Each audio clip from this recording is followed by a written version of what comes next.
Assalamualaikum warahmatullahi wabarakatuh.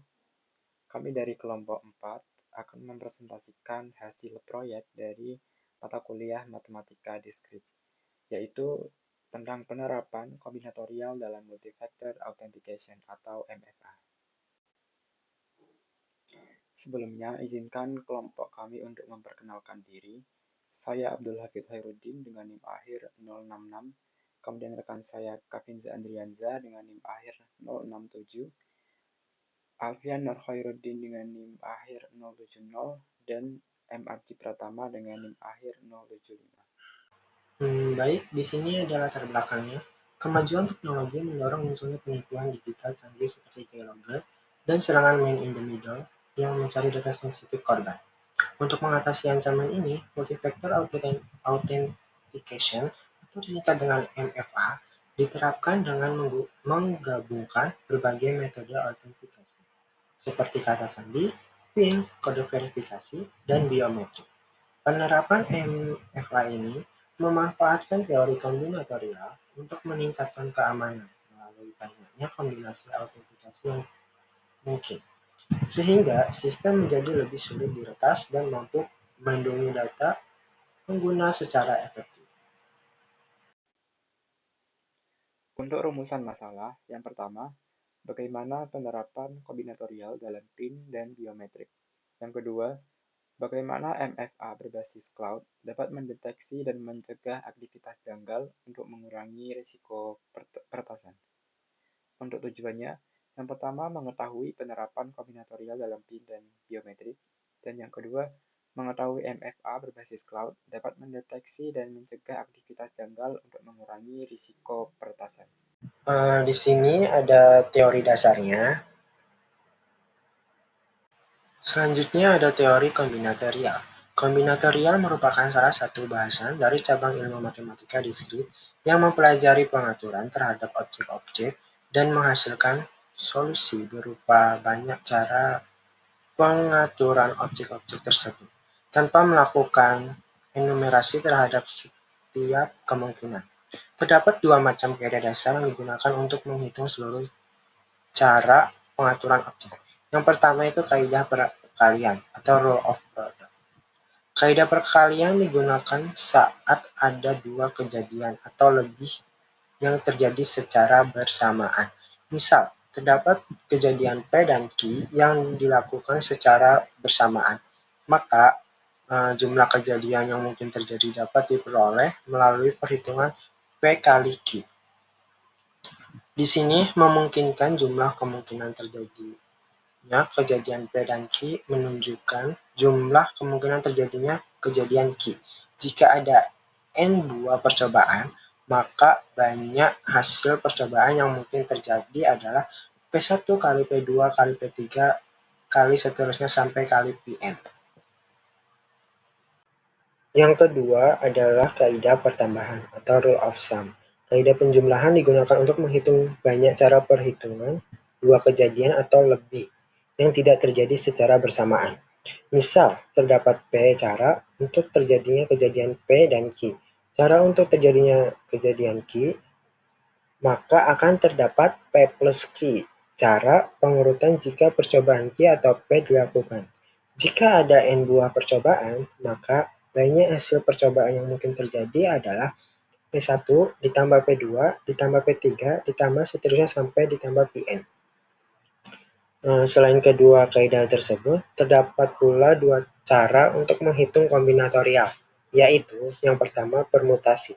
Permutasi adalah cara menyusun atau mengatur sejumlah objek dengan memperhatikan urutannya. Berarti urutan objek dalam penyusunan itu sangat penting. Permutasi dapat dihitung menggunakan rumus di bawah ini. Dengan PNR-nya itu permutasi, E-nya itu jumlah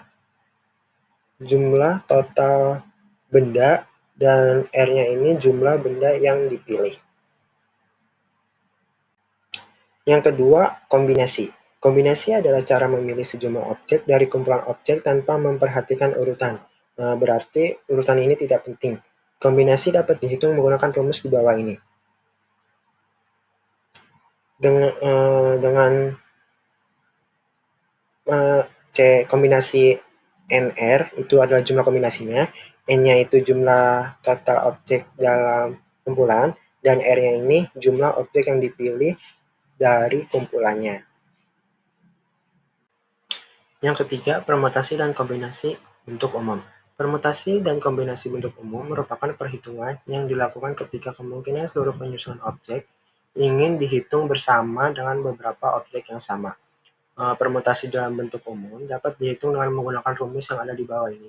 Permutasi dalam kurung N1, N2 seterusnya sampai NK sama dengan N faktorial per N1 faktorial, N2 faktorial, seterusnya sampai NK faktorial.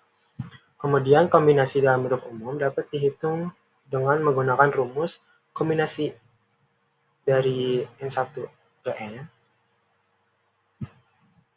seterusnya sampai kombinasi NK dari NK ke NK.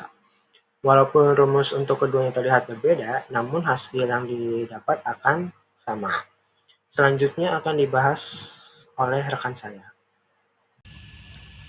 Selanjutnya, teori dasar yang digunakan adalah peluang. Peluang diskrit atau yang juga dikenal sebagai probabilitas merupakan kemungkinan terjadinya suatu kejadian dengan jumlah anggota yang terbatas pada suatu ruang sampel. Nilai peluang diskrit berada pada 0 sampai 1, di mana 1 menunjukkan peluang yang sangat besar atau bisa dikatakan pasti terjadi. Perhitungan peluang diskrit menggunakan kaidah permutasi dan kombinasi, di mana hasil dari kaidah tersebut kemudian dibagi dengan jumlah keseluruhan kemungkinan yang mungkin terjadi. Peluang dapat dihitung menggunakan rumus berikut. PE sama dengan E per S sama dengan sigma XI sama dengan E sampai N PXI, di mana PE sama dengan peluang kejadian E dan E itu adalah kejadian E, sedangkan S adalah ruang sampel S. Multifactor Authentication atau MFA. Autentikasi multifaktor MFA merupakan mekanisme keamanan multilangkah yang mewajibkan penggunanya untuk melakukan lebih dari satu autentikasi untuk masuk atau login ke dalam suatu akun, atau untuk melakukan suatu transaksi ketimbang hanya sekedar memasukkan kata sandi. MFA melakukan penggabungan terhadap dua atau lebih kredensial independen seperti kata sandi, token, kode numerik, serta biometrik dengan tujuan untuk menciptakan pertahanan berlapis, sehingga akan lebih sulit bagi seseorang untuk melakukan peretasan. Terkait dengan fungsinya, MFA mengambil peran penting dalam platform identitas pelanggan dan manajemen akses atau yang dikenal juga dengan istilah Customer Identity Access Management. Pasalnya terdapat 3 jenis faktor utama dalam melakukan MFA yang antara lain adalah hal yang bersifat sebagai pengetahuan, contoh kata sandi atau PIN, kemudian hal yang bersifat kepemilikan, contohnya kartu dan ponsel, serta hal yang bersifat biometrik, contohnya sidik jari, pengenalan wajah, dan iris mata. Kata sandi dan PIN. Yang pertama, kata sandi, atau yang biasa dikenal sebagai password, merupakan kombinasi alfanumerik yang kemudian digunakan dalam melakukan proses autentikasi. Kata sandi bersifat rahasia, sehingga akan dilakukan enkripsi ketika pengguna memasukkan kata sandi. Yang kedua, PIN. PIN memiliki prinsip dasar yang tak jauh berbeda dari kata sandi, di mana keduanya merupakan kombinasi dan semakin panjang karakternya, maka akan semakin baik. Namun yang menjadi pembeda antara PIN dan kata sandi adalah unsur pembentuknya, di mana kata sandi berupa kombinasi alfanumerik, sedangkan PIN merupakan kombinasi numerik saja. Oke, untuk yang selanjutnya itu ada biometrik. Biometrik adalah kredensial unik dengan tingkat keamanan tinggi karena tidak dapat diduplikasi. Contoh populer adalah sidik jari yang memiliki pola berbeda pada setiap individu, termasuk anak kembar, sehingga peluang pembobolan sangat kecil.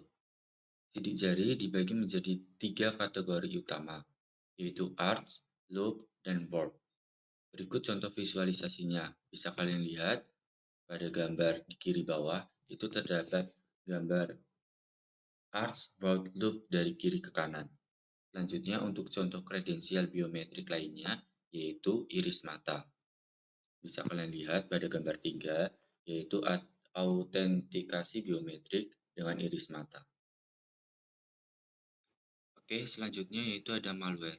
Malware atau malicious software adalah perangkat lunak berbahaya yang dirancang untuk merusak sistem, mencuri data, dan memberi akses bagi peretas ke komputer korban. Malware umumnya menyebar melalui unduhan ilegal, iklan pop-up, email phishing, dan broadcast. Terdapat berbagai macam jenis malware yang perlu diwaspadai, antara lain satu virus, yaitu malware yang menyebar melalui unduhan, USB, atau jaringan. Virus dapat mereplikasi diri, menyerang sistem lain, dan merusak data serta dokumen. Yang kedua, adware. Malware yang disisipkan pada iklan. Jika iklan diklik, adware dapat mengirimkan spyware untuk merekam aktivitas pengguna dan mencuri informasi pribadi seperti kata sandi atau data kartu kredit. Yang ketiga, Trojan, yaitu menyamar sebagai aplikasi aman untuk memantau aktivitas pengguna secara diam-diam tanpa melalui iklan. Yang keempat, worm, yaitu malware yang dapat menggandakan diri dan menyebar secara mandiri di sistem komputer tanpa diketahui pengguna. Kelima, botnet, yaitu sekumpulan bot yang dikendalikan oleh peretas untuk mengambil alih kontrol perangkat atau jaringan. Keenam, ransomware, yaitu malware yang mengunci akses pengguna ke sistem komputer atau data, biasanya diiringi dengan permintaan tebusan agar akses dapat dipulihkan. Bisa kalian lihat pada gambar di bawah ini, yaitu jenis-jenis malware. Selanjutnya yaitu ada keylogger. Keylogger merupakan malware yang merekam aktivitas penekanan tombol pada konsol, kemudian mengirimkan rekaman dari data-data dan aktivitas tersebut pada pihak lain untuk mengambil data sensitif orang lain secara diam-diam. Umumnya, data yang diambil oleh peretas meliputi kata sandi, silent ID, isi arsip, serta identitas pribadi yang bersifat rahasia. Saat ini, sebagian besar antivirus masih belum mampu mendeteksi keylogger, sehingga akan sulit untuk sadar akan keberadaan keylogger. Oke, selanjutnya ada analisis dan pembahasan. Oke, yang pertama ada kombinatorial dalam PIN. PIN menerima masukan berupa kombinasi numerik dengan panjang karakter yang telah ditetapkan, biasanya dengan panjang 6 karakter. Maka dari itu, kita dapat menghitung banyaknya kemungkinan PIN yang dapat terbentuk dengan syarat panjang 6 karakter tersebut. Berikut adalah perhitungannya. X6 sama dengan P1 dikali P2 dikali P3 dikali P4 dikali P5 dikali P6. Karena karakter numerik yang dapat digunakan berjumlah 10 buah dengan asumsi bahwa angka pada setiap digit dibebaskan, maka persamaan dapat diubah menjadi X6 sama dengan 10 pangkat 6. Peluang keberhasilan brute force kecil, hanya 3 per 10 pangkat 6, karena pembatasan 3 percobaan login. Walaupun peluang kecil, peretasan tetap terjadi melalui metode non-brute force.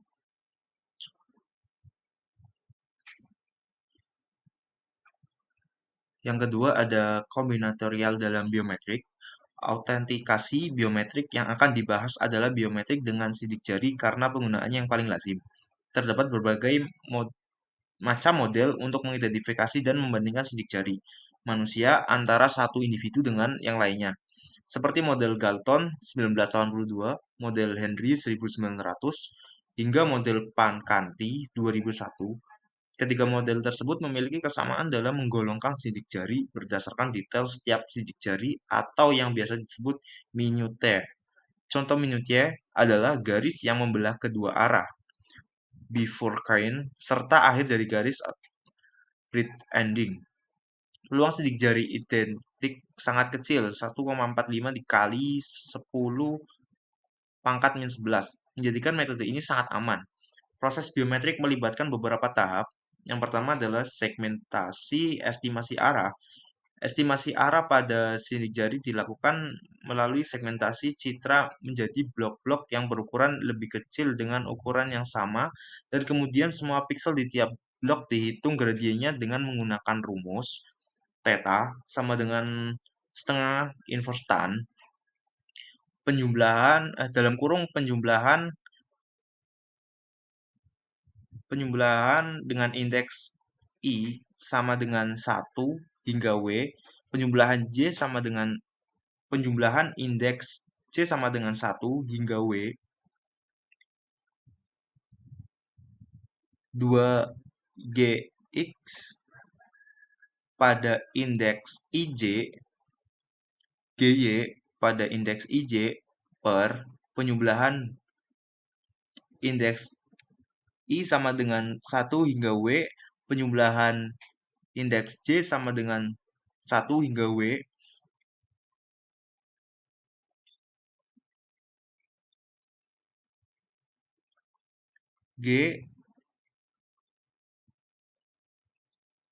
GX kuadrat pada indeks IJ dikurangi GY kuadrat pada indeks IJ.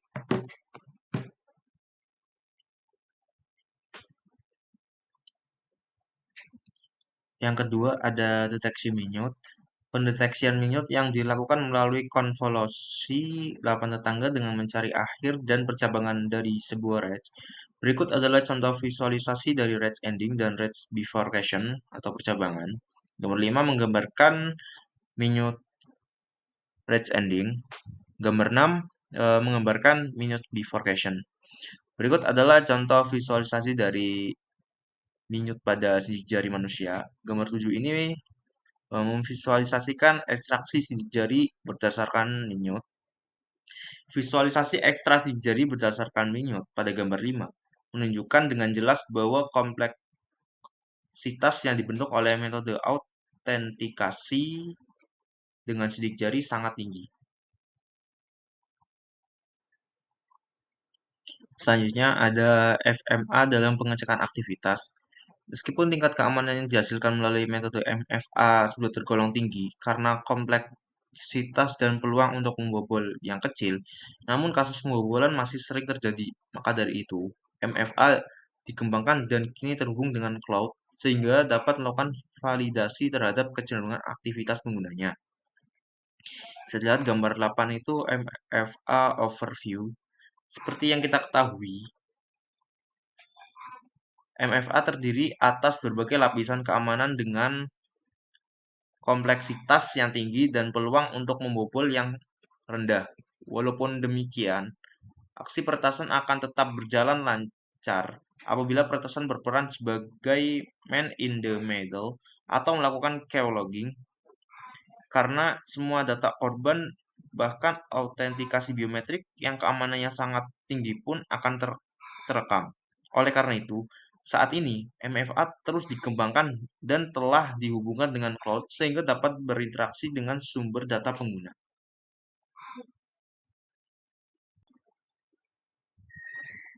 Jika dikaitkan dengan kasus yang belum lama ini sedang hangat menjadi perbincangan, yaitu peretasan aplikasi perbankan karena kesalahan membuka link, maka pengguna MFA yang dikaitkan dengan cloud, sehingga mampu mendeteksi kejanggalan aktivitas pengguna akan sangat berguna. Umumnya, perangkat lunak yang baik akan menampilkan pesan berpop-up message yang mengingatkan pengguna bahwa link yang hendak dibuka merupakan sesuatu yang keamanannya belum tervalidasi dan bertanya kembali pada pengguna apakah ia tetap ingin membuka situs tersebut. Dengan demikian, seluruh pengguna diharapkan untuk lebih berhati-hati dalam mengakses sesuatu. Kesimpulan, Multifactor Authentication atau MFA menawarkan tingkat keamanan yang jauh lebih tinggi dibandingkan metode lainnya. Dengan analisis kombinatorial, peluang peretasan menjadi sangat kecil, terlebih dengan penerapan pembatasan percobaan login. Integrasi MFA dengan sistem cloud semakin memperkuat perlindungan dengan memberikan notifikasi ancaman secara langsung kepada pengguna. Namun, meskipun teknologi ini efektif, keamanan tetap bergantung pada kewaspadaan pengguna dalam menjaga data sensitif, karena tindakan ceroboh dapat melemahkan perlindungan yang telah ada. Saran, untuk meningkatkan efektivitas multifaktor authentication atau MFA, pengguna disarankan untuk selalu mengaktifkan MFA pada akun-akun penting, memilih metode autentikasi yang lebih aman seperti biometrik atau perangkat keras, serta menjaga kerahasiaan informasi pribadi dan kode autentikasi dari potensi phishing. Selain itu, penting untuk rutin memantau aktivitas akun guna mendeteksi dan menangani potensi ancaman sejak dini. Dengan langkah-langkah ini, keamanan data dapat terjaga secara optimal meski ancaman terus berkembang. Baik, sekian presentasi dari kelompok kami. Kurang lebihnya mohon maaf. Assalamualaikum warahmatullahi wabarakatuh.